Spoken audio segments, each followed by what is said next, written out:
Ya o jo folo fo fa jalo fa tu Samoa lo fa so ngali dei vanga le fia fi ina ua ono minute mo te nei le tu la e lima e le tu fa wa fo e lo Bluwave TV e ba se fo o le programme masani o le fia fi Tautai A'e mo mo fa vo so ta tu Tautai A'e male malo Tautai A'e male fia Tautai A'e fo i male fa no o mai la va singa e mai se fo yo nga lue ka ma fi tai tunga o si o ta tu Samoa ya awa fo ia le sa ilinga malo ma le soifuanga au no lo fenga i le nei taimi malo a fua ai la o maua fa aftai le anga le yo lo tatou ma te sili le langi ia o le vo o tatou toi feta pa i pe au manga lunga le ea lunga fo yo le tautua fa au tau le mai le o naga lau Bluwave TV po le ngalu moana TV ia ma le poro kala mele nei au te fia la tatou te mulu au foi Maota tātou militino fantasi. E ala ile au mai au vantu tātou fasoa. Longo pui li ilo o tau pa ia ma lo o tau mamalu. Ia au wafo inisi o mata upu o meo lo o tutupu. Nisi fo io tala o to o tala fou. Ia e mai si fo io nisi o tala io o le lumanai. Ia mani vainga o hantanta mai fo i pe ta o to pe o hantanta tau lilei. Le leila vanga la fia o te o folofa mo fata lofa mo fata uli mantu ele alofa maleanga le leio le tatou matai sili le langi wa o ia lava o le tua folonga o ia o le tua e tau muli lo tau soifua mo lo wola vai o ia fo ia o le tua o le manu malo o ia o le tua e na te faia mea sili e maa o fai le ola io leila fo yaso a tonu e masangi ka kou le tūlanga fo ile le o le ala e le taiao pe malifua e le taiao ia ona ngalo lea ona faafitai ile tua ile aso fo wala nga yisi me wakako masangi lava ile feala eloa i wakau kuai nga kakangi le alam rush uma va ve ale fikele o me ia masauli man wa tua ngalo ana te talo ile tua e faafitai ia le pui nga ona au lofa mai le pongi sa fia ngai fo i mamalo longa io fai ole le kakalo e kai mila sa unge moi ai ko hala e fu kai o e kakalo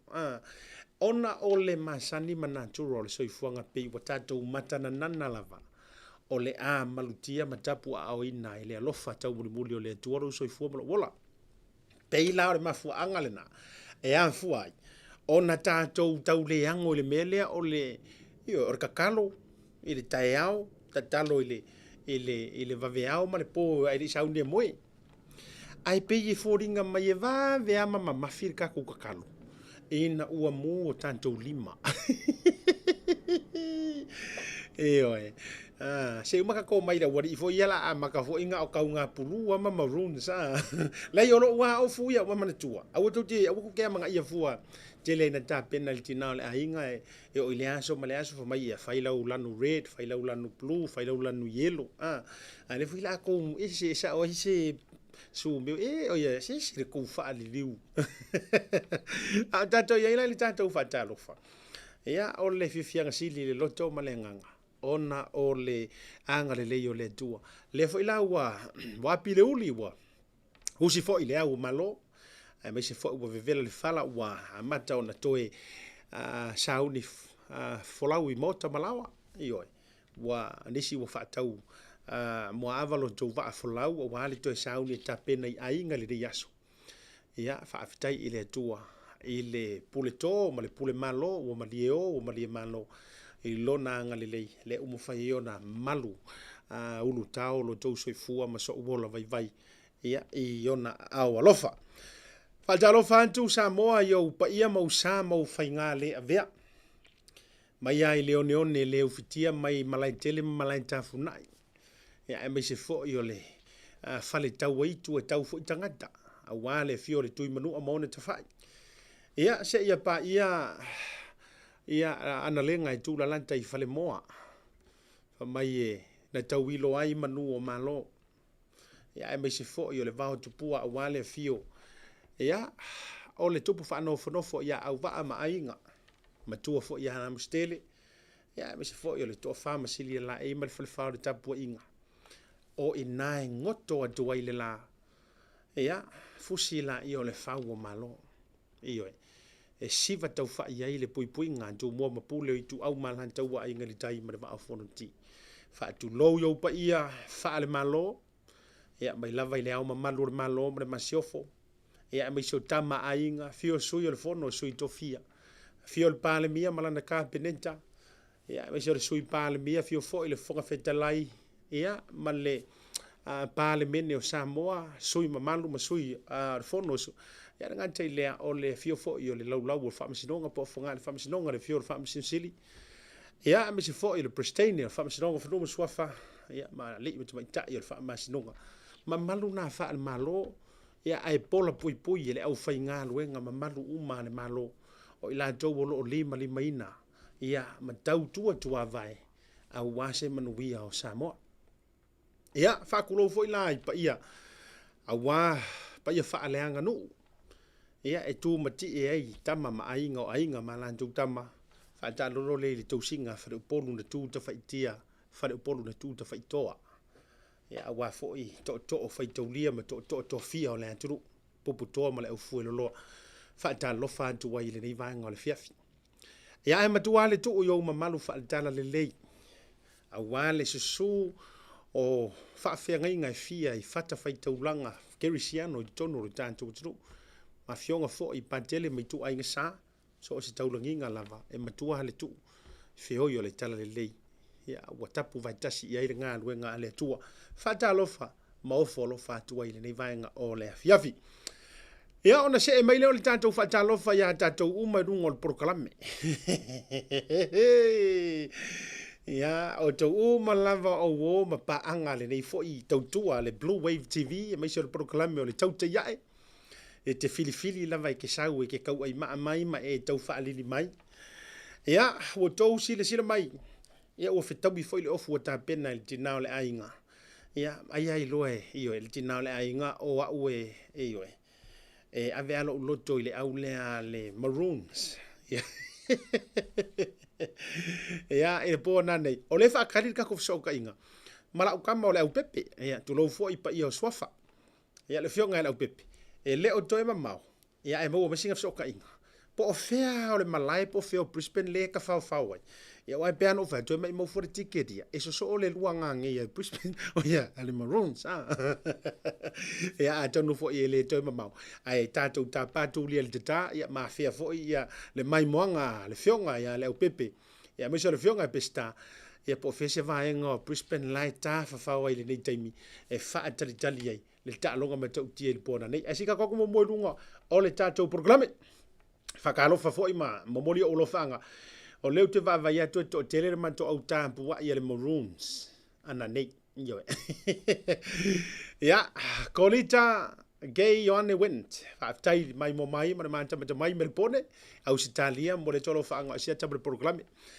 ave au pesta ta lo fa anti o ai le au ke lango inga yo ya wa ke lo ia fa le ila kapia ia ta wa ia lona so ifuanga anto pa wala me sale le ye kamanga or kama vo ile le kirikiki ia me o inga vea kamanga i ma o si ai vai te le me o mautofu ma ma le va fifi mo le tolo fanga le vanga le fifi alao se fuiva le mai mo mai le vanga le fifi Washington USA a tai maftanga ia nga ta foile ole sunga ya tanga loa ayo akeli fa tai mafta bai le so le vanga le fiafi fa talo faltu ia ngaule mali o kif le mafuta mai foi i le vanga le fiafi me foi avea ia ma tau foi maftanga tofa salua tele e sau muas fa tai mafta mai le vanga le fiafi ia nga tai le Lucas Seaso fa tai mafta mai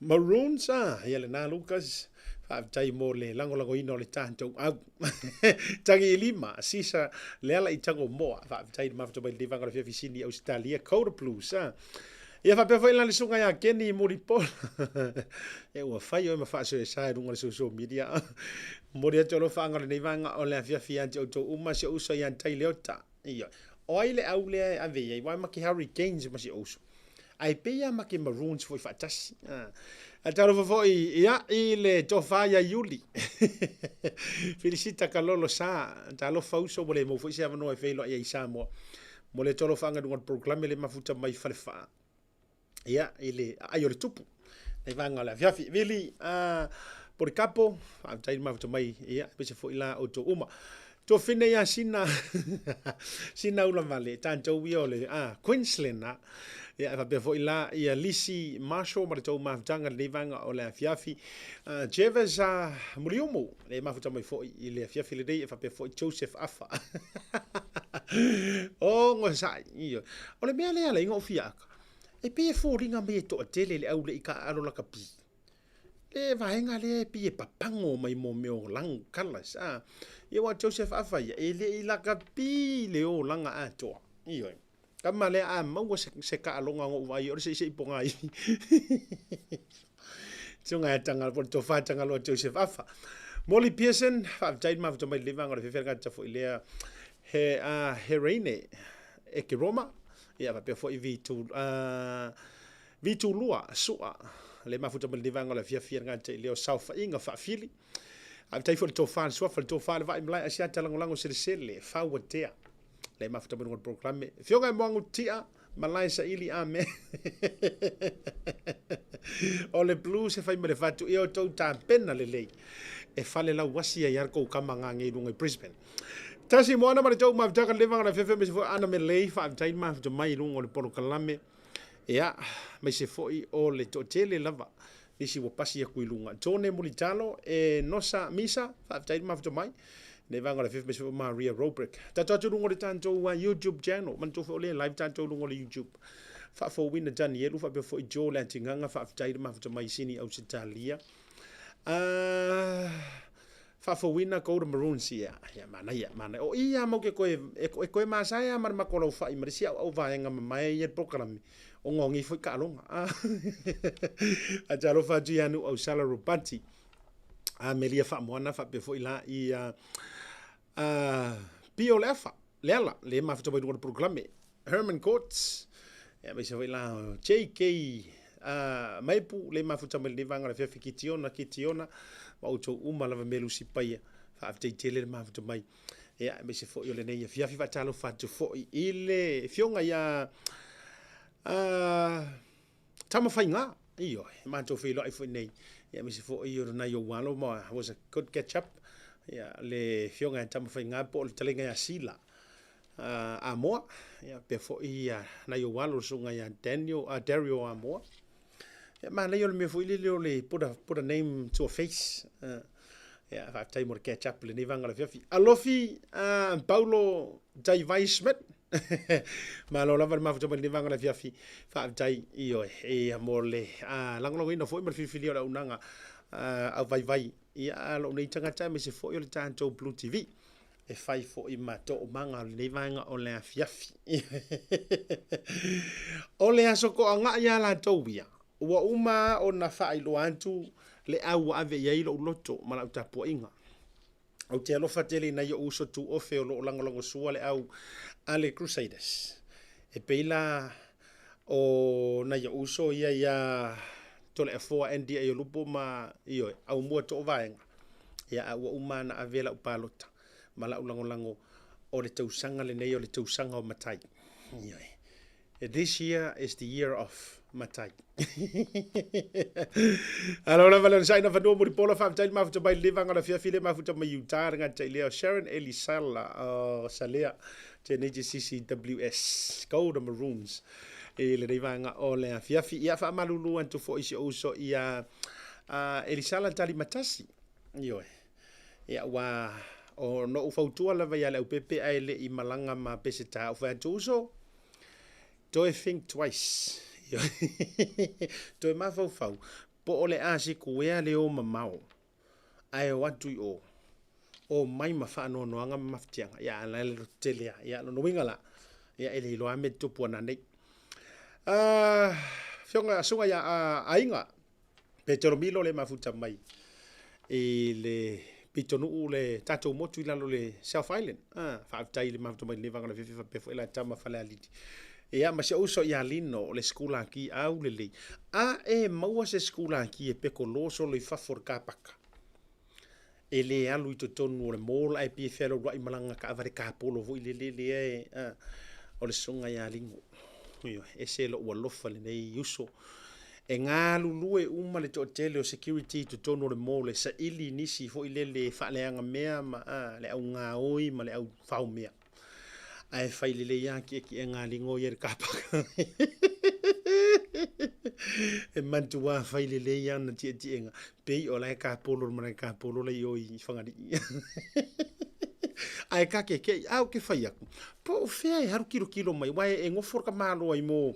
E ngofo runga i cameras fo ngai so. O le whako a paka kula ka awale i whafur ka paka. Ai so solo mai poloka fo i le tua ma. E oi o lea. Ia so ngai a lino. Ia o se security au le leifo i tono le mō. Ai le i ta alo i sta alonga laka pi so i fuanga antoa. Pele se fika whaaftai mafuta mai North Carolina. Nei vanga le fiafi. Fitz New Towel le mana le mafuta mai ni vanga le fiafi malo le so fomluia iyo talo fa tu se uso ya le fionga por songa le li pese au le lei to e leo tau sa fia winga tau sa fia to e winga pa ayo lu potea polu pale taonga lo fa tia mali mai mal fa na mafuta mai nai vai lo jai brick Samoa ya o mai fo le uso wa leva fo ia so le to itanoa mo le tolo faanga mo oto ma me so ni so ta o ainga me so fo Samoa nai i America Samoa le mafuta mai tlega ya fata le vave tama le mai lio fa tai mafuta mai uso le vanga le fia me so fo tausi asino ia mo oto uma lava me se uso ya le u ia bo o le tlega ya sengi aso tasi io e le u le mafuta mai o tara o la tau va aina le te va ai to nei le fia pe kele mai au ka po inga ya ilan tofu e ka alo la kapi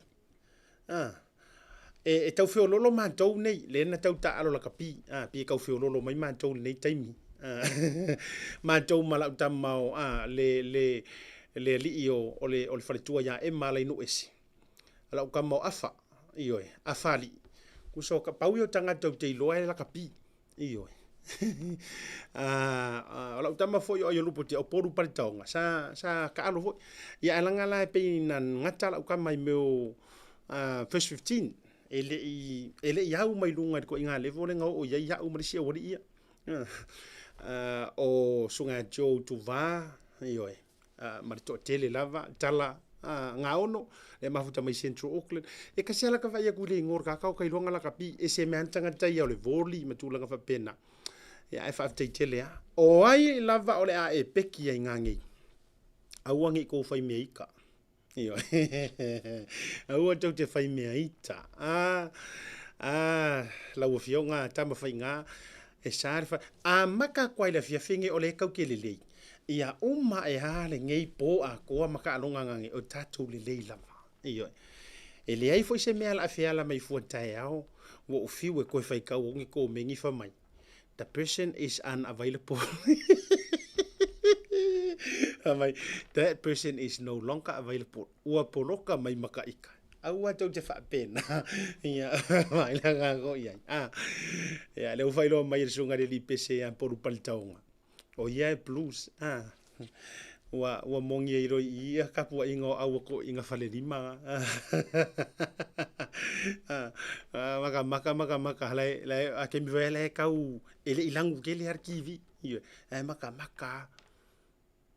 go white ai le ma se white go so le green go white wa ai pau wanga o le langu i lo es ko fel lima go white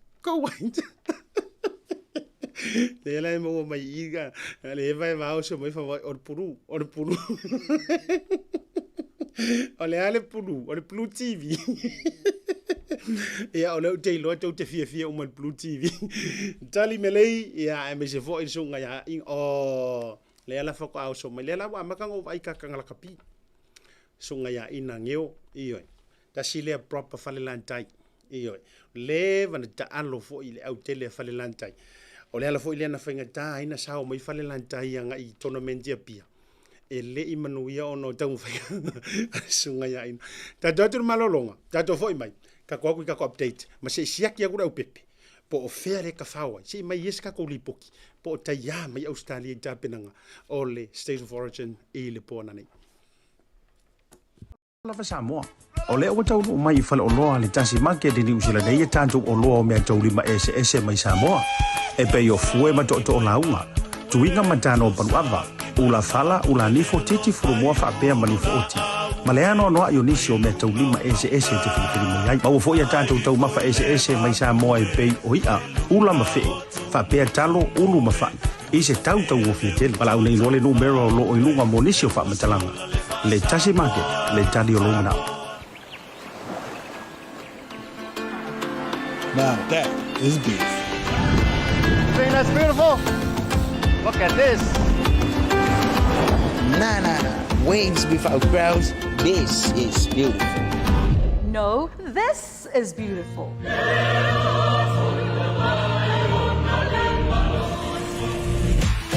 Come on now, this is beautiful. No. She is beautiful. Now how's this for beautiful? No, this is beautiful.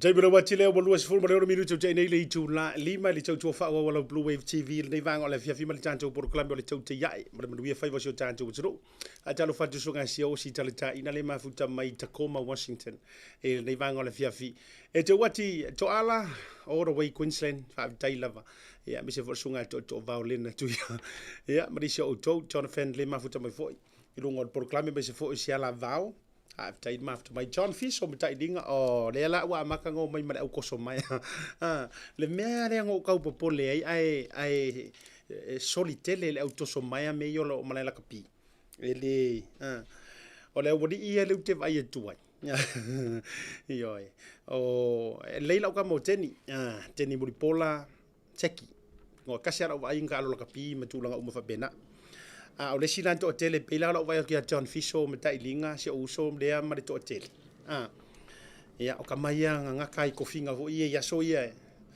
sa vadi mai akil kilo kur fa ya o ngai manga ro kingo pou ko finga ngang ko fie ngai kamaya ya so ya sau kikir mai ke o le loka warka unga o le ta unga na fa ya o nga sai ya e le loka mai o le oi mai le umi o le poru ke wa lo loka io pou ai sau o le upi ya o le huka ko finga nga le nga kai ko nga ko fi le o me le o di ya ai o le antu langa le ai le pona ne ya may the best team win tonight fa taile Tasi Market male lango suino tanto por klame me se fo Tasi Enterprises pe ele tatu Tasi Pacifica Cafe nga tailea o niso tatu o unanga tau mafa ese le nga tau me ai me Samoa ya o tau mafa fo yo lo mo wala ve lo fanua o Aotearoa a wona ngalo Tasi la vale unanga te matua e tali fo i lo manao Tasi Market ya i West Auckland nga tailea Papakura fa pe fo ila i tatu WGI Pacific 40 ba talo for voucher mori fa malo le fionga la pepe ya me se fo le fa le tua fa lute mo le fo unanga ha tai le to fa ubai ina i fa yesa unanga fa bene ye le la foina se tupe ai fa le fa tau ona tala fa o lo le Samoa ma te tongi ai pili ya nga te le tele o mau services ese la o fa fo na utu ile ta vale yo a ele ka ko winga ia lo a inga le melo le la fo ko kupe ko vidi mai pensingi kaya la fo ngai ko vidi mai pensingi kaya la fo sa o ai ele voucher e alu ye utu le lanto ta vale e na mo ta mo service station si vai tele ya mari si fo onanga o lo o mafai ona fa o ngai nai lea au onanga mantango fie le matanga wenga o tangata ta fa mai mo mai fa fo Samoa Tourism Authority fa afti tele lang suai no ta to proclame eleva ya so nga tele o le Maota Samoa service station si vai tele ColourShop si matafele ya mari to fo ya unanga malo lava le fa to le nei vanga o le afiafi ta to ni so ta to tala to mi se fo mea o lo to pu to no New Zealand nei mai se fo io le Pacific kam so ta to i Samoa o le so o lava mo whaalawelawe tau ta vale e a mātou i New Zealand nei. O le lua so taluai sa iei se whaalawelawe tau ta vale le sa tupu mai lalo i Hastings. I le pōna pō. Ia, le ana le ipotia mai ai le maliu wai o le tangata i tōtasi. Ia e manunua te ngā inga le si auri i tō lua. O le sad o le story lea, in a way. Ia, iei le so tanga o au nei, tau ora mai fo isi o mantou a inga. O si ona tau songa. Ia lea ua, le li leo, whaamese toi ma le porokalame i a inga loto whaavau vau. Ia e me se fo i le sunga le whaafenga inga pasta tuli atu. Ila loma le whare tue a seti, tuli atu sefo. Ia, ma le whare tue a seti a me se fo i o a inga, ia, o uso tua whaafine. Ona o le maliu whaafuase i ai o le sunga ia isa ako, Iosefo.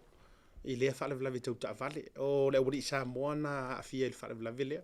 O lea lawai tau sa ili le taimile nei le ta vale sa feto ai ma le lantou ta vale. Ia ai o le tala whaavau vau le na. Ua mauma wai le soifua o le nei fo i uso po le nei fo i atali. Ia ele i teitailo na soifua tautua. Ia sunga ia isa ako. Ia o lea ua tula i mai le whaalawelawe lea whaafose i mai le pōna nafi. I la loi Hastings. Ia, ma liwai. Na mātou whailoa i malea uso fo i le whaalawelawe pa ua tua i le tolu tu sanga taluai na mātou malanga tuai la lo. Mātou whailoa i ai o si tangata e fia, o si tangata fo i tio o whaingarunga malosi i au i lea. Ua whanoa noa lawa vai atu fo i le tala wa awina mai lunga i Herod matulanga o New Zealand. I le ta vale le na la vei nai Hastings ia a o se fo i se so tanga va la lanta ia fa mesele nga ngole tu pa yo ainga mai se fo i o tangi mai yala i Samoa ia ma le no fo fa fenga inga ia fa ma fan fananga le tu ta sine yo ainga wa tapu e ina ma totongo i totono le fa o le tanga ia i fo la tari tununga o le ua ma o le fa ma fan fananga nei taimi fa ingata tele yo le meo le whaalawelawe le tūla i mai foi. O ana le lai le tai au le foi maliu mai eisi tasi o aveta vale ina ua vea ise loli tele la vala uta mamafa. I le State Highway le South and Motorway anga i Drury. Na foi e lunga o New Zealand matala o nei amatou. Ia, tahalo sia fa ai le o si tangata Samoa po se Pasifika. Wa tele na yo tātou tangata tama whanau ua vave ona tu ua le nei o langa ma le nei fo i soifuanga. Ia ona o lunga lava fo i o whaalawelawe whaafuasei o nisi o le whaatamala lava. Ia o nisi o le whaakamala o lesi ave ka vale. Ai te tau e fo no tātou mata alia. Ia o le tu alalo lava ia. Leanga o le mele o le maliu ma le oti. Po le whaalawelawe tupu. E le kau pule pulea i se tangata pe porokalameina i se tangata. Ai na pauale vaenga tātou te whaia. O le ioi, matala matulanga i tā pena o tau fo i le whaafuina tā vale. O le tau whai tau watu le mafuanga mai o le la vea le loi Hastings o le peia tau atata mai ai le pongi sāfo i le ma le pua oa. Le whoki o le awala. Ea, tua ngā mea fo i le lai ke vai a kuanga o mōri lai suru mai. Ai ke le o ilo ala ua korosi mai le o ngā kokongula ua sipa mai ngai le lein le ke arua kuai po le ane tūlanga. Ia mata alia matala fo.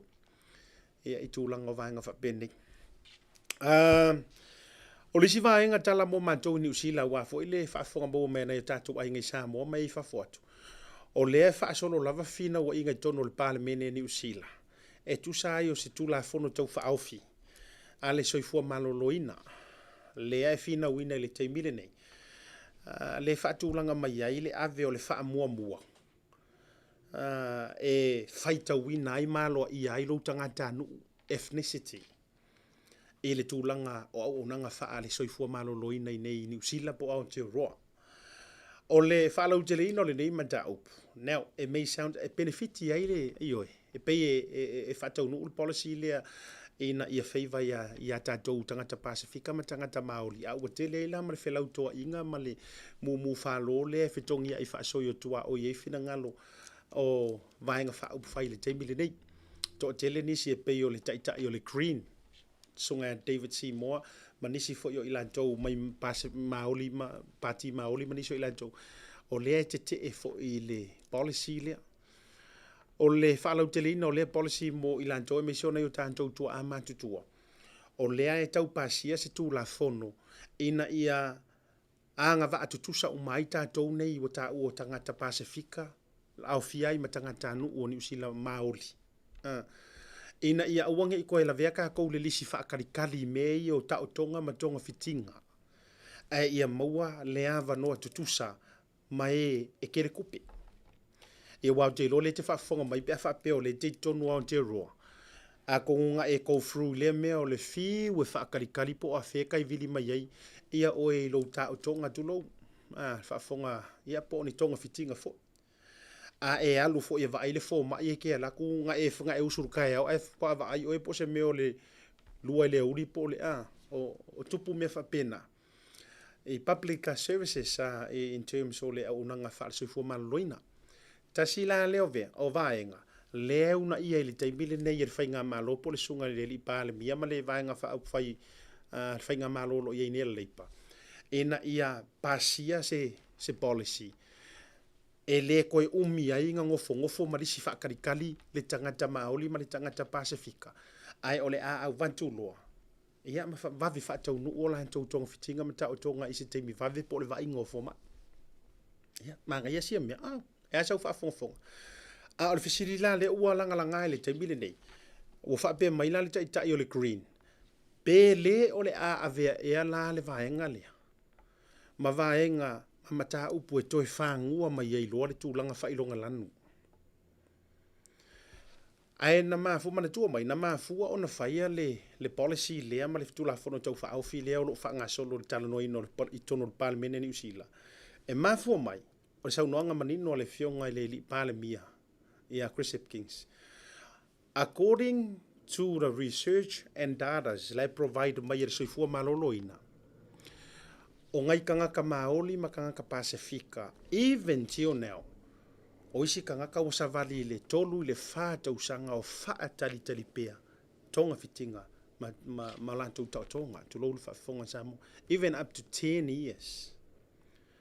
Ai ngale vakua re pālangi fo ilele whako ala kuanga ngafi, po se ngase o, ngale vakua re pira kilo mai ei fo mai mara unganga whaasoi fo malolo ingana malo, ia, whaamomo met kamanga, ai mulia i lava e o Pasifika ia ma tasi la na vaenga le e le ngal palemenge la Samoa la fu i marumaloa io a o le fu i la ma tuante le ai le ia le na tuli ai fa fu le fonga fitala i le si le tamai tai fu le tu wa tu le partia maoli ia le nga kick out mal parliament i le mamafa fo yo ana la fonga. Ia, e ringa o paremingi foi la Samoa le, kau ke vava ai ku ngoi le pulu mai o ftauinga kongu foi le, e fela fola fo inga. Ia o ila, ele ia la se kau vevesikele. Nga nga fa mai al fon fekai ora, ia, kuro lunga nga fa mai al fon fekai e tula i lunga tama ita ile fa malie, e apologize lenga o mamafana la fonga. Ia e pe ele i whaamalie ina ai le Maota ma le whongwhitala i lana whaamalie nga. Ia kuriro i whafu. Whailo i ai. E te alu ese mali. Ia, tu la whono masani ia e penga lusu whai kula lava le whaasalanga o me whapenga. Ia, umafo i leo le whongo koe fo i mai lesi pari. I lesi whongkanga masau whaako ese. But anyways, nisi nao vaenga o le lau walunga ia mantou i ni usila nei. Ia, i vaenga fo i o loo tutupu. Ese mai le meo le whaalave lave, whaafua se i matulanga whapena. O le sitala mai le lalolangi e mai se fo i o whafua atua o te roa. O le ai o mai taimine i le tausa i li le au vaenga fo i le tūrisi pālalangi o i tūrisi fo i le au mau mea ianga la tūtango fi haea le au nanga le o vaa fo i le e pini vaa moru laiti. Le whaingoina o le Titans. Ia, mai le au nanga lea a le OceanGate. Le la tau te aveina tu risi. Kamale le la wakurunga. E pe to lima tangata sai tu tonu o le tamai va amolu lea. E la tau te o e fia mata matoi mai mo tasi. i le no fuanga o lo ta oto ai le va fu i le lau i loa le i le aka le ke rin kou whika ngisi ai laso. Le Titanic. I le aliti tai. O le ala ua o marika imi ngei. Ia, o le ala ua motusia fiso o ta inga. Malunga i le fonga ele po lunga fo i le fonga tai. Ai o le ala ua kausa ia. E tau sa ilia, tau si sila mai ai. Ia, o le toa lima le na. O lea la ya tupu po e le taimile nei le sa ilinga o le vaenga lea. Leanga e le o toi mamau. Toi o le ua fai tau i tūla. Toi o ni i tūla. Mana tua o le wha tūlanga mai. E au atu le iwa se fulu ono i tūla. E mawhai ai le o ke sene lai lau te mana vaina i lalo i te tono le tamai wa alea. E se vai vai. A whakulanga mai lati kaiminga o ese mai lungo le whonga ele e oku i lalo le aliki kai le mele le i le Titanic le mango ko i lalo. O tae ao la midday. Taimia tātou New Zealand Australia. Le whatulanga mai. Le popole ele suenga wa ua mokusia le lako soka inga malunga whonga ele. Wa le lopo fe uharu i hei. Le la ua matua pisi ai tau la mua Amerika ma Canada. E mesi Australia. Ia i la tau tama mauru fo i e male Navy. E tau sa ili. Po fea ua fai e ka whaonga lea ua makua le koe maua mai se signal ma se fisota inga. Mai lan tau ia wha tonu tonu wina antua i lunga. Ai sira mai foi la ka ko nga o fa kula ukala more me ole tangata fo ile le tu risi e se ale me mafa fa e ora kilo kupi wa ole ye to tonu le va alea mai le to lima le sitasio billionaire fa business ma se ainga mau o loa mai Pakistan ia ole tau te alu i to tonu ole triple lo se lau lima se fu fe US dollars le to sira mai a fa li liu i le kuping usila e fa se lau man lima fi. Ta la New Zealand. E fa se lau, ka oka, se vai ka kou iei. Mai le lua se lau lima se furu wafi a New Zealand. Si lia mar fa se lau wafi.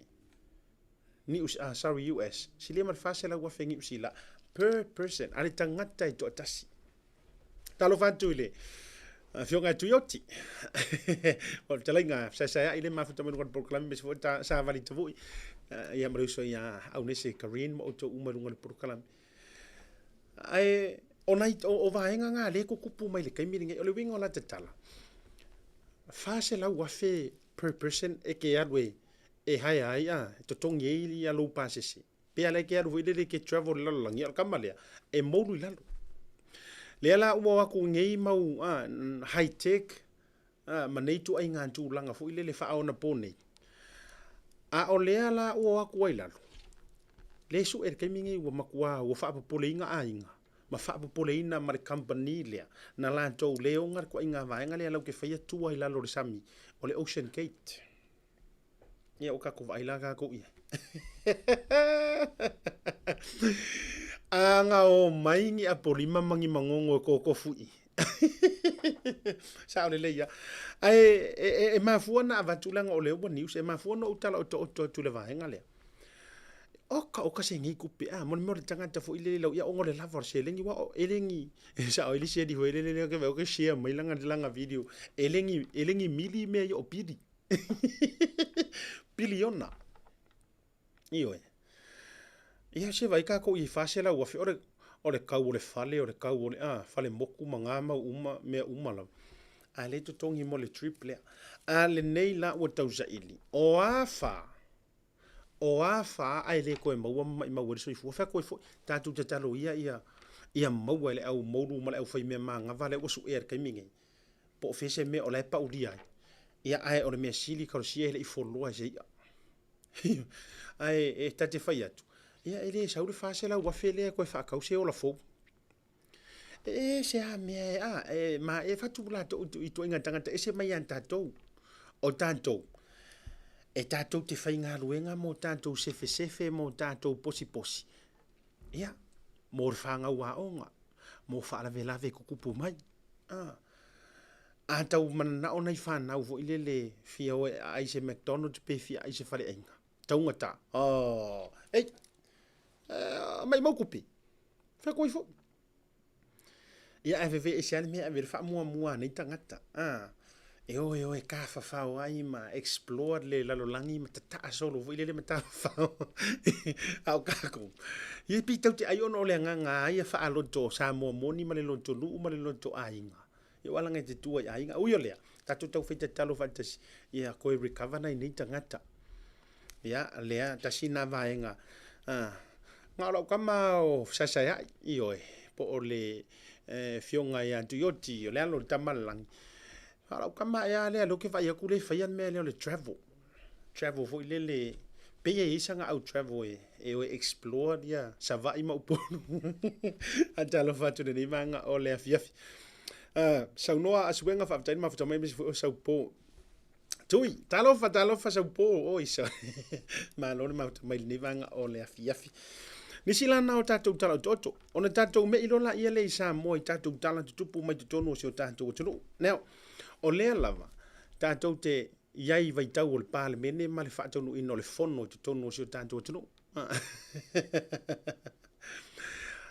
ai tatia ia la le peyo no fai atu ua tali mingiska ua saungoa kama ika i pale mia ua tele le wha mangingonga mai ngai mingiska e ou le vaenga fo ilea isi i tūlanga ie wherau toa imana tu malanga mai sainga e whapea fo ila ma le vaa fo ile sau mai kukuila to mi la ua umanga kali mai la fo ua ta oto le tūlanga iei ai si kako koe mei mai la leanga iei lisi vaenga taua sa langa ina i tutono le Maota ana lela i fina ngalo ia na avantu enisi o sui faipule o le itua ngai e whaata tau le polokeki o le mirionga.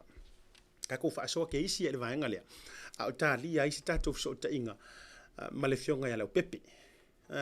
I au si tā lia.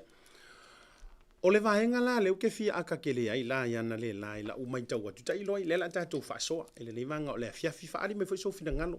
I lungo le tātou brokalame. O le tūlanga lea. Whamaise tasi o sui faipule. Whamailana saunoanga anga le la. Ma ngai fo ai fa ma oki lava se matanga luenga I think mo le anga iluma e la tote fa tote ia vaenga le milionga to me ma ngai fo ile finanga pe ia le ngoa matua ya ale o le fautuanga le mai mo le anga iluma fa mai ma nai fo ai silanga ile se kama I polo keki le mele ile se kama I needs a separate ministry se makanga luenga lava ma fai masonga mingiska e walanga man tol taimi le nei ono le tama fa auso o le kau ke ape foi fa auso o le ala I lan lo fa maru malunga le tanga luenga tinam tama itai le ia ile fionga fo ile ia le minista o tinam tama itai ia leota le ile taimi le nei o le mana ia la ia tia ule le fina ngalo fa tupu manatu e sa fo o ke agree ai inga ia awai ngai fengomia ia le uto male maine ina ia awai fo ina ia lu wa sau ia inga wa kele ngali lifa mai e pei fo ile e tau pawa mai I porkalame fatina mata mai ta ai manga ia la fa kupu manatu fo le fina ngalo por tofa par fa utanga li ngom tu ali o le anga iluma mai mana ia fo ai sila fa inga malo mo fiona mai tai pale mia o ngole va vai aku longo winga la fa kupu mangaku ma le fa o sola le fa utanga le ngoma tua o la o ka usa o mai ai ali e ke le mea e oi e tele no winga la o tango sa o me alto I non fa pe mai e ka o kilo se longo winga o le milionga ngai we are looking at a lifetime mana ia lana mana e fa mautu hale mo se mtanga winga e la tote polo fa soina ia mai ai vai ngol tulanga le ai la malesi finga ngalo na au mai fa pe mai o lesi ese mai la fa pule le pe ia o le ku pai lunga ya le pata tau ngalo e tia ai ngo fa mo winga la to finga ngalo mo lo na finga ngalo na I fa pe mai fa kuanga e manga ia pe a mai a 4 milionga iso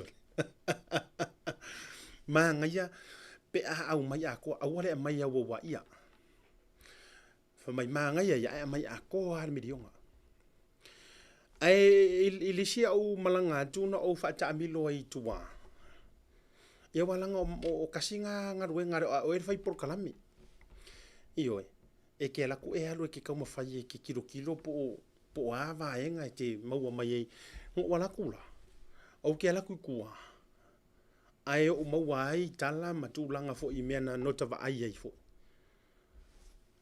e ser me langa funga nga yo e fai pule fai le fai pule le e fai le komiki fo le fongo fo kua le fo ngor le la tu fali le fale fo le mo fongo fa vai pe ale na fai i sona Maota i elisi nai vai loa a waru le am si ami o wa mai la le mele nga va ko mo ala la fa to anto e mo le si fa no le na fa matu mai na pe ia na i lo manu e pol va lo manu vai loa nga wa ia le fa si fa ngua nga o to fa mo ti muri me ale fo wo pisa ka ngaka wo umar ku pele lo se la wa fenga mai momo ko ki alu mai ku penga le fa ngole si me ku wai le nga le pasia ko ka fa fonga mai fuila ale la o mai tau wantu i lana fa soa o lai fa pe mai mua ma nga ia pe a mai umalo a ko fa mai na fai pule e o mo to o mai i le si va nga le fai pule le na i fa la tai sa mata o tiro fo fai pule na le na la nga mai le mata o pule e ka kauanga fa o ma ku kupi wa le nona fisiringia fa fela ave ye kupe ye pe ale o mangenga ava kule milionga o mai ale o mangenga ava o fela le ke wai kupi o le mehla wa lunga ya te o mo fia antai le mata o pule ya wa tato tala no fa ala we tele pe no vat o le o fa so arka ko program o le mehla ngo fia akai le maga o pule o fai pule mua ngei nga maku ake ke e lava ele ikari kong makuare kari kongua mana tuofo e ai to mai o fai pule nei fai pule le tu pai lunga ya le pata mar fai pule le a fale la tai masama tau e ai o la to mai sa fai ngaruanga sa avea ma fa urulunga olesi sa avea ma fa urulunga suava a olesi sa avea ma fa urulunga IPC o sui fo ilane na o mai tau wina ni si o fa matalanga ma nginga ile amakanga lava fa mai o kele lupo fi ama ye kupe ye kala ngo mai va hanga le o kele lupo fi ama ye kupe alela wa umanga fesili ele lupo fi ama kupe alela o ko momo fa mole au mai umar kupe ia e na no ta fa yatu e fa pe kele o kanga kangai e fa pe e o ka ko wari e ka kele o longi mea fa tu ai foi e fa pe foi lele o isi kai mika ke ngofu muka ma fo fa pe e pe yare ka alo le awari i mar fa ngola tu tala e mantua le ya o nga uma sa mo e o felangi mea nga e ku mo ma e la unga ma sa mala o le nga ma ko kongu yo le nga wa o le sa o le kala nga le si fai pule fa mai ngo yai o le winga la sa o ya wa sa yai le previous government la foi la sa avea ia ma CEO ole for my I was there no money for my I was there Samoa le se kupi ile lupo fe menga milionga a o le ala o ko la unga ngale la ma ko fai mai se manga ya le mai uma longa lua ia o fe la ngai ku o pe fa pe uma ele ngai kausanga financial ia o le umanga ma ko fa nga la ile uma ma ko milionga ia e ka kaunga mai pe fa nga la nga a fa yongi donation va vai fa mai a fa yongi donations mangi me fa penga ia po ni me alo fa mai ma lo fa fo ia e ile tu la fo no na te tau wa ona fa u mon fa nga ai sole ia ole a e ko e momo ola ile me sa e le i ma fo winga e au ia ile malosi fatu la e ko e momo o la ma e to fa beantu au mai umar kupi ai se wa e ko ngau wei al fisili fa la we tele io o tele o fa ya tua u ya mo tanga al fisili la fa la we kel ai se wa e ko e momo o ai au mai umar tupi ai se o tua nei mua le ngala u mo i wa ka u me sa ile ka kongwa me momo nga melo na lua e so malier me e so malier me e te lo le winga la tu ola utala ma ngai ia mua e moi sa o ivao e o le mea o le mea mua le na o le wa eke e mo ia e le o se kala kau whaavalea e le o se tala na o le vaima le usu ngai pe yo upua le antunu e le o se tala e avane ai ua tino mai ua tino me muanga saulo malonga lua wa e kofo le suma lio le lua se la wafi wa e kofo wa e keia i le saunga e whaururu ya oe e ke kai fongo wa e ke i le saunga e ke kai fongo o le whaipule o ia e tai fono peila o kasi ngā vaega wa e ke ia mai wha pei fo lo loko okay peia se fanga esa o karangora ka miki ma ko mai peia se fanga le mele peia se fanga pe se catch what's the catch ai ina wa e te i wa release ku le lua se la wa fe mo ai wa ke i lo sia kinga ku ngole account ma me ka o ka se kopi ke ia le ko fa pe mai le ai la le lai va vele a lo se la wa fi pe ia la wa le finga e man na ia le financial ia ai o ko e popula ua milionga ua le lua se le ua le ka i lua se lau pe ka i se lau lima se furu marka i fa se lau lua lima le fa sau kuaka le winga le na le na fa tula utala fa amole mole to vionga i fai puli se kau fai fua ko la fonga ma to utala i le aso mal fe sui sui inga langa o le ama te mai tau watu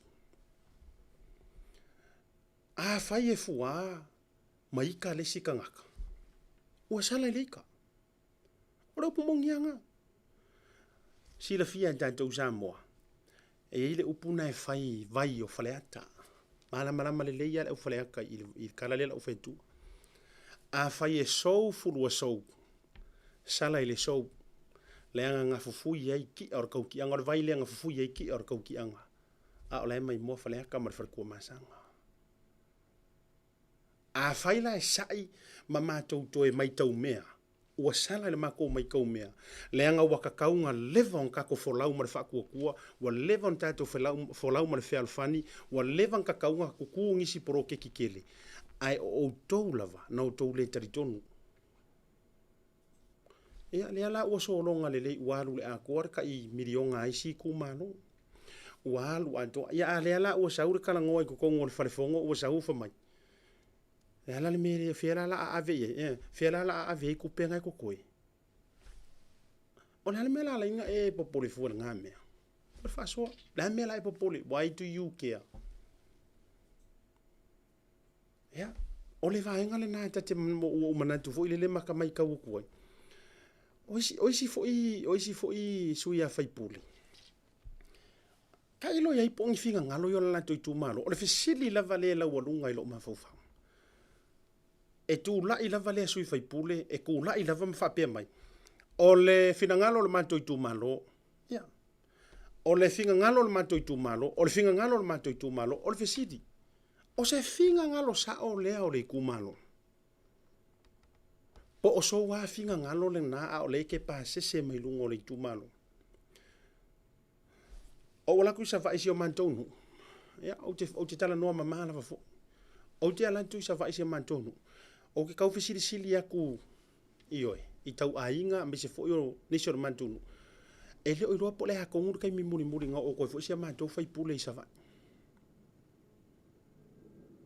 o le fisili la le o ke fisili ai o fea la le ko mai ai le finga ngalo le ku malo pe a fa pe ko ki kau sanga ile o sa va ia pele o fo ikua o fea la le sa o le mele o le finga ngalo le tu malo le waka fai aku ka ika o lai tau tua lo ta ainga o lai o mai le taimi le nei lai tau tua e fo inisi lai tau tua le malo lai ngā lulue tau te tongi ma uma au le fisili la o fea kongur ko fama le whaukanga le au mai kaimingi anga ua ka o fila le mele le nga iai o le whaasumu ta ai oe ai le manu wau vi ia le nga leo le atua ia le la afai ma vaenga fo ile le kusor vaenga le la afai ma delay ia le aka Wai maka se movie fo ilele. Kau a maka aku. Ai whako a kofu mai lea. Nga kofu mai la ia lea la umanga ia la ka maka. A le la koe alu wa ile kala a koa. E koe wha makala le mele ua kea. Ioi. La ua kofu mai o la ua afale aka. La ua tatou onan sa tatou on time uma. A le ua kuhai me alu koe sau me. Sole, pa marudu o kori. O fere mele ua o le hale vaenga reu kako oi. O le delay ya la ia lea ma delay ya. Delay ya mea uma. E vai kako iei. Ai anga whaapea nga o nga a mai al whaako whaara inga le amakanga karikongu loa. Kako alu loa. O kaimingei. Lai wa tātou lau pepa tutusa uma. We are all on the same page. A mele kupu. Wa ngofo ma whaile loko maa.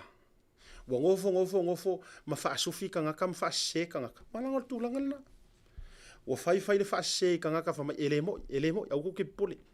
Pero uma su amenge ai nga vai nga o mai o kanga ko fisili me la ko fai pure le general o kanga nga go mai o kanga fa mai senga o a e a pepelo na le wa ave ia me fai fa ko anga la le vai nga o a e a pepelo ia ke fai mai o a e inka ko me o mo wala le wa kufa ia wir paelo wa kufa sa pelo wa kufa oso wa kufa pa povi ma pa waya a ia ka ko me o fai vai ia nga ke ia le ia wa amatalona le ta alo le polo ai ka alo le kingo ana nga wo ulo le yar kalangwa ke ilo le ufa sanga fa mai ai o mo ka wa hinga mo la ufo fa mo la ko kanga kala ko ainga mala ko so kanga la ngo fai pule lai se la ngo le ainga la o la audi i sale panga la ngo le ainga la fia me o fa salvalas la ngo le ainga le la o angalo sai i vai tato ye ma faasese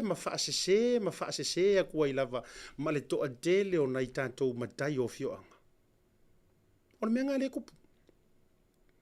Ngā le uma ngā lau le lea se me prokeki ma whamai pepelo. Faasasanga mai loa ma kamalaisi, faasasanga mai loa ma pule ngā ngu ma whai mai sol. Lau fionga le kofi. O fe e pepelo ia ke lau mai a la lea ua saingia e ia, la le ua saingia e a ia, e o ia whaleaka ma le pā. Ia, e o ia le pā ma whaleaka koru o ka ngaka laua lunga le whika ri poro keki. La le usau whai mai lau usau waka lau mauala koru o se lau afi. O whea e ar kako kupi. E o kako whai. Manai au isi i tū malo whaile pasi a whale alupo. Kei rore mele ala ia o ai ngai kuskusi ngā ngiskangai ko kele. O le sad in a way. Whamai ngā o pāpovi mangei suo manei. Kako koe karkara i vaenga ke isi lea. O le maalie i o renga ngana le whaasoa i ko akele. O le maalie i o renga ngana le whaasoa i ko akele. Waka ngofi le si au vaenga fo ile le e wha o ona mai le wingo le melea. Ngā o kufa ngā wilpailo. Ngā o kufa ngā wilpailo. Ai o la ofesili le o ke fia fesili atu ai lava. Iyo le la ofesili sa o kua. Ai singa ke mawhainga kali mai whaasoa mai lungo le tātou por karamelanga au tele i loa tele ni tausanga i tuatu. Nga se kaimi nga whaingi kufa ngā cash a Samoa. E se kaimi nga whaingi kufa ngā cash wale. Nau whaasoa mai tātou fo ilili. Wai e ngango ka whaiaku. Koe o fia wa maua wil paelo. Le kau ke kalangoa ka kou i ati na e wa maua tono ainga. Ngai se kaimi ngā alu tufa mai ni tātou cash fo ilele. Peila al mele le mo oile siko akele. Le whaapea mai. E mai ngā me, ia. E mai ngā wil paelo ma ngā suo kipi ma ngā saperu kulau. E mai ngā pau ai. Whafonga tulau al whafonga Samoa. Kako kalangoa le poro keki ma le o poro keki. Ngai ai se kaimi ngā kufa mai kako cash, ma whaapea mai. O le manulau tile wa au mai le tātou malo. O le ala ama wafua kako kai koru se lau ka la. I le kausanga. Ngai se mea whaapea nga, le ima se mea. Ia, le lai, le ko kele le whaafonga mai. Ai le to o tele mea mwhaapea mai le ai.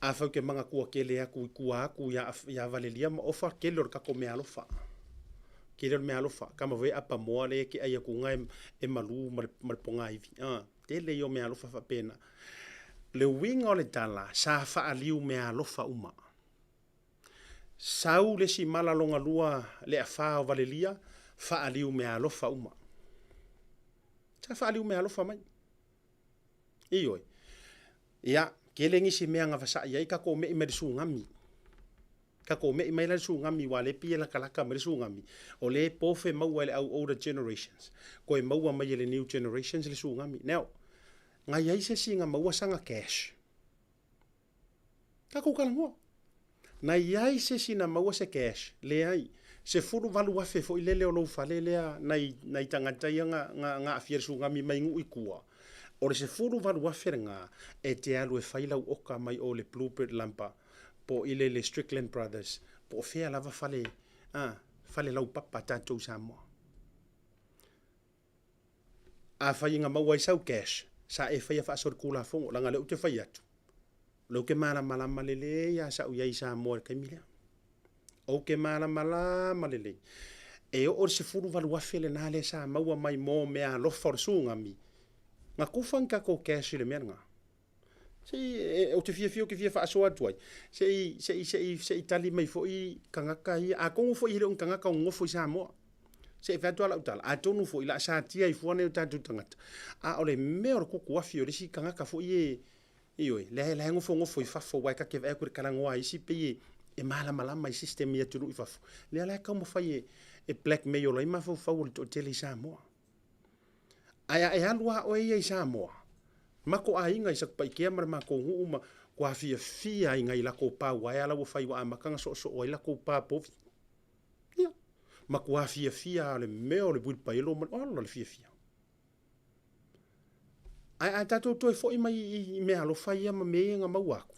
Me nga mau malo sa fa aliu materials uma.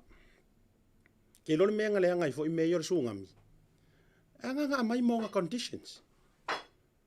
Nga mai conditions o su ngami e te alu e ka kaunga e ngofo kua e ka kaunga ringa locate faulo fale e mafainga e relocate fa kai inga a fa pe nga e su ngami i lalo mangu e mafainga e relocate lava i kua ai you must live and stay ise ele sa afia fo i su ngami conditions nga sa ye iyo o conditions nga sa fa o le ala o karkalango mai ngi le ko akele o le ku ngai e conditions o le milionga ngi al feseli sa auto tu sa o to ina ku fanga o ko persungami i ainga sa afia sa tu sa o to le ai yes ere i kupu nga mea o winga la na le tati fa ya tuai e fa pe ngi kangaka e tōrere e whiololo ai se le ia onga e ngā onga uma. Iyo, o le tate mai, o le mai tau. O le opisa ngi ma whela fola foa i ma whai mai. Ia, o whea ngi mele onga ko ke fola fola ma ko au mai me uma ai uma ko koe pāwang ko koe whamai o le ama. Ia, le o koe whafo ia, tūlai toi whaatepa. Toi whaatepa tātou le sungami. Ngā awhia ai o ai ngai tua. Iyo, e avakurisi ma ko karosanga. Ele e fia fai vai kele le fale. Era o tau leo fa so ko mele. Inga o mawar se furu wa fere se o ai ngai kua. Va ko lo markar sanga. E ape a fia move mai nga ia pia.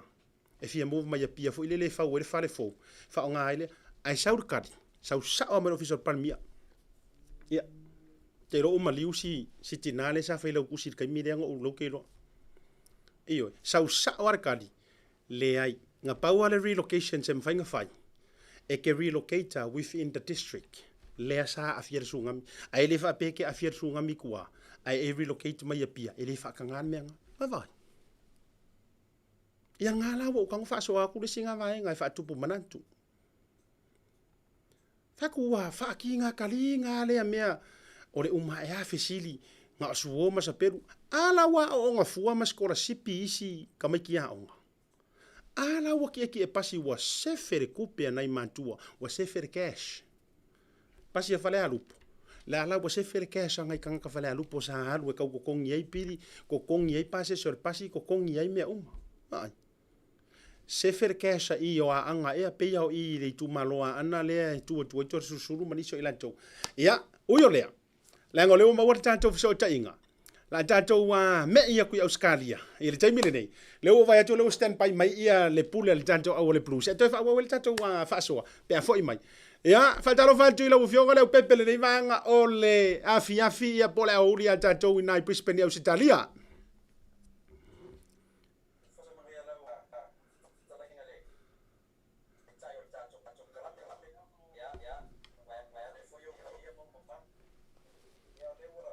tu sawa tu tato pokale mai sa lo peto si kilometer mo lunga le fele faya tato kalam ya na ko si la mai tua ya au tapa ya le maru le eto tele ya na new south wa le blue slay ya lo no ya vaya ne fa fa Samoa no le pete we tanga pa ula lo fale ya son pe fale tonu talo ya o mai lo to fa vai malai ma lo fa vedai o le se tau ka fixa tu lava Ryan le tapo fixing o le audio a o le manino lau sau noanga e pe ia tangia mai e tau le ofia tele ia le la o masini I le lanu o lo la e fia I le langu ngai ku aku le foi e sila mai o le lanua ia o le manu malo I le poana nei o le lanu maroons o lo manu ia matou I nei au te roa e uia wa iso lantu ai tu unga o e feli porkalame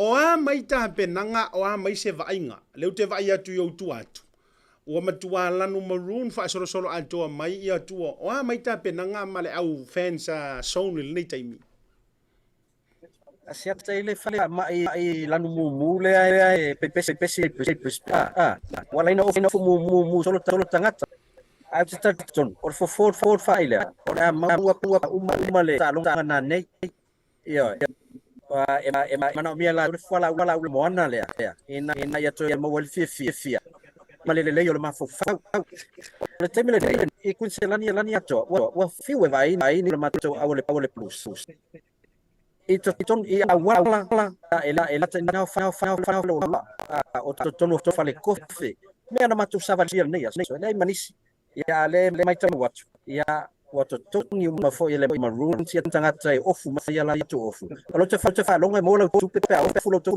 lo mu Paule mea o te tau alo whatua, o le whai ama pe e kausungu, ia o e whai pūronga i o kua, pe na e tau whai matau au ato, i te ua, o a mai le whionga e pesita, o a mai pesita le nei taimi.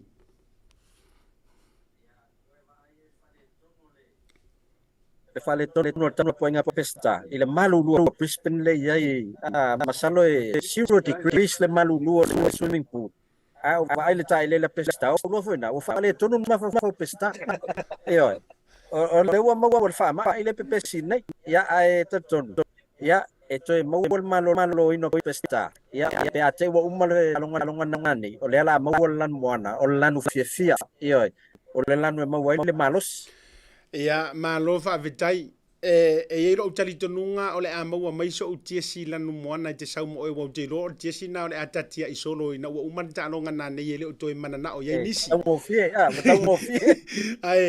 ai fai mai se tou fa manuia le nei taimi o le fa fonga foi le mano le tanto o tino o dungo le porkalame ia ai po le foi ni ai o le talonga o le ata o to mai bona nei asiata sa waina ya fa ma ya tilo me lo lungo le mele lo to tatu pokalan we vai ya to ya tati mai lalo ia le mia lo ia fan mal o lunga te vai ia o lai pua o tisa Samoa tele yo tonga la u mo lunga mele mai to tapua ia pai ali se to ia maroon tadi wa pa one time ya fia ni ai maroon vai mal person oi mai lima se furu le ai telo tanga ele o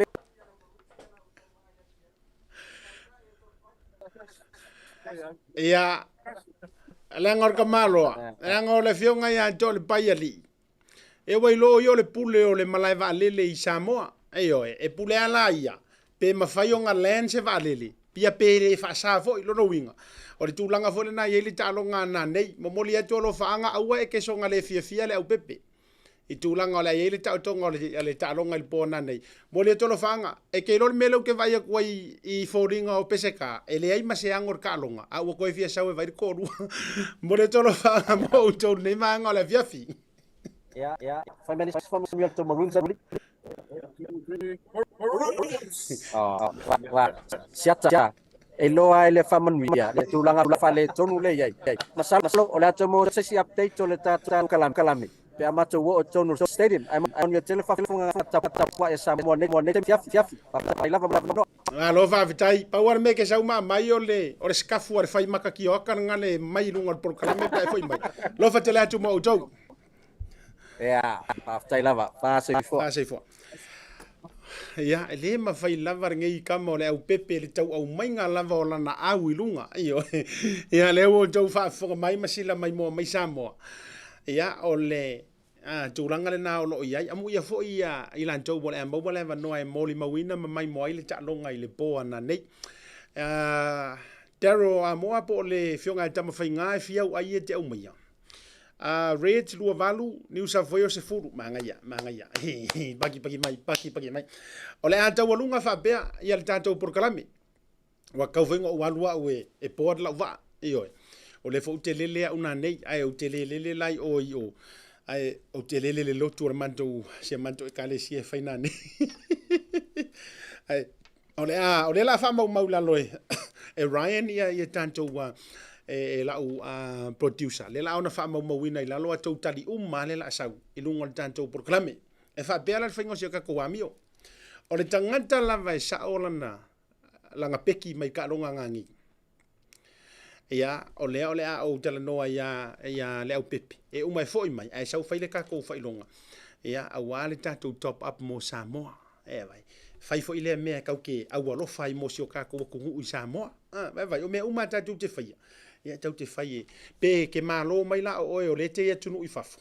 i usila Australia Amerika po fea lava ia a mai la ia ave top up lena e ave more si o ainga po ai lava se si ola e filifilia e ave ele tatou top up mo Samoa le na ton le nga fa ya kui e ma wal tatou fai longa ia ele ma fai umono tatou wa o mai i ele tatou office ai manukau ai piesilia e fa ngai ia le unanga ale digital ia po le Pacific 40 ma le talo fa voucher e fa bela e kasiar ka ku fai longa e se lauta la ai te filifili pe fa voucher to i Samoa e talai o loa i Samoa pe fai esa top up ai o le tatou se lauta la voucher au mai au scoa po ai manu malo a fa be ele ai se si sa o ia langa peki o le atato woloa i le most the nearest po le close fo ngale i ai o le talonga o le ata oto mai ia na nei ia kango e pingi mai sau so le alu lungo tanto por kala me po ia malo o ki por o tele ita io pe fa pe ke fai mai malo le plu Natalie, New South Wales 27, Reds 21. Oh. Ya, marito tele. Omi mai pole le foi la monetatu. O le tangata I wale ko ke sirfia umata to talile le atu mai mana tuala. E mo na o ilanto le mai mo live mai te mile. Afa pe uma fa ko e ko e mawar ka ko por karame muli pe fa ko e ko o le ma wa o mai I le tangata na muli lava ko meni mai. Pe ai le ending al tanto live afa pe la ke oso mai mau ai nga ngai wo marka lo nga e fa nga ko mingi me program mi wala e vai pola e mau le ya la after hours ya ai fa mo mole tolo ia Ryan ia sei sila I for too long o tanto ai the scores it's either you get it right then you get the $100 voucher or it's of your choice voucher or a digital top up Selautala Samoa. If we don't have the exact, we will go for the close, the closest or the nearest. Mate, ia mo le talonga. Reds ro lima, ia ma le plus se sufa. Fa tai Sharon, le wo fa mawina lo wanga le me se fo to fine anga yuli. Maroons fa lua. Iyo, lo fa tele atu mo auto uma livanga le fiafi. Tato proclame na ma te ia livanga le fiafi. la foi fonga va tele ia se leu me se fo ne fiafi o le tatu fa soa pe fo no fa talo fa tia fa ta manti io va ia ko loi ia se uso ka lo fai ia maria meia o ele uso matua fa ta manti le lua ia ele e umana nei le inkalesi ka longa wa o le asa so o le lua maroons hei oi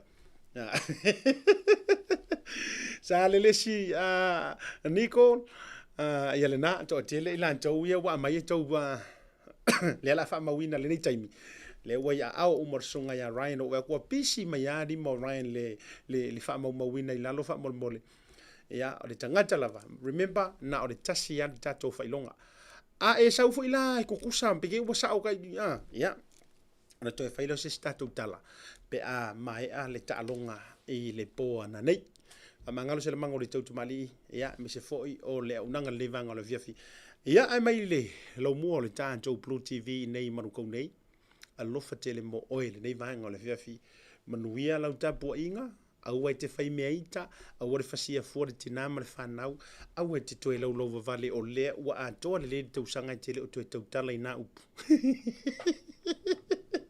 ia pe o ina fai inga lau au fa ali lava lo fia le pati fa manuia le tu le te mo la fiafi soi for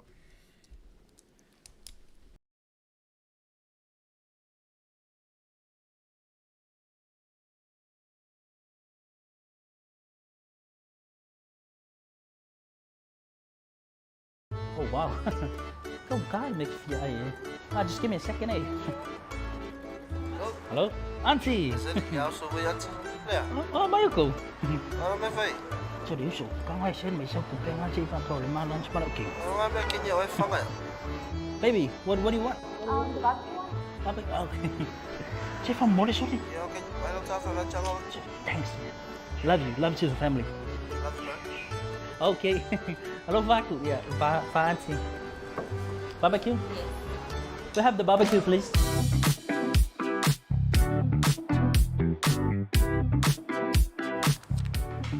Talofa voucher. Thanks, Talofa voucher. You know how much I love you? No. No.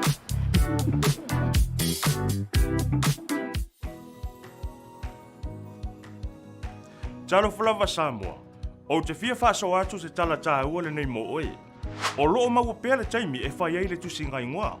E fia sosoani le tusinga ingoa mo lawa oina o whamatalanga. Ina ia whai taulia o tātou tangata, pe a whaia whai unga i le whaatu peina o fia sosoani, e peio a ounanga mo le soifua maloloina ma tangata lau tele.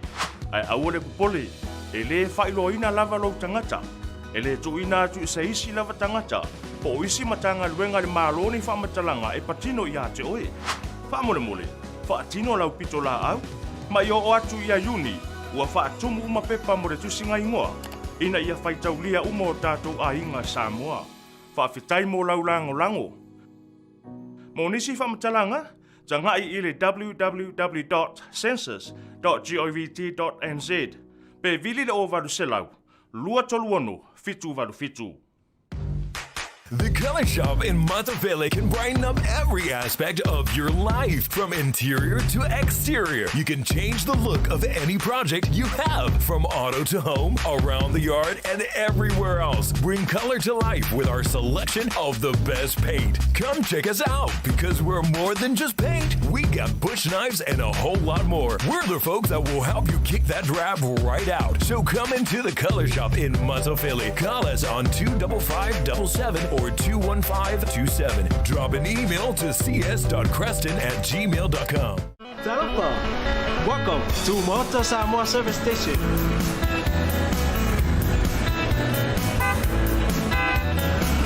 Talofa! Talofa! Talofa! Talofa! Talofa! Talofa! Talofa! Talofa! Talofa! Ua iai foi au nanga i lunga al Pacific 40 ma le maua app. Mo nai tatou a inga, o lo alala i atu lo mau.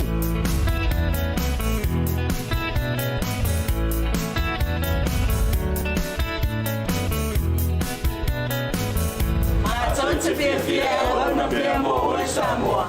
Tautai A'e S3. We will see you again. Car Place.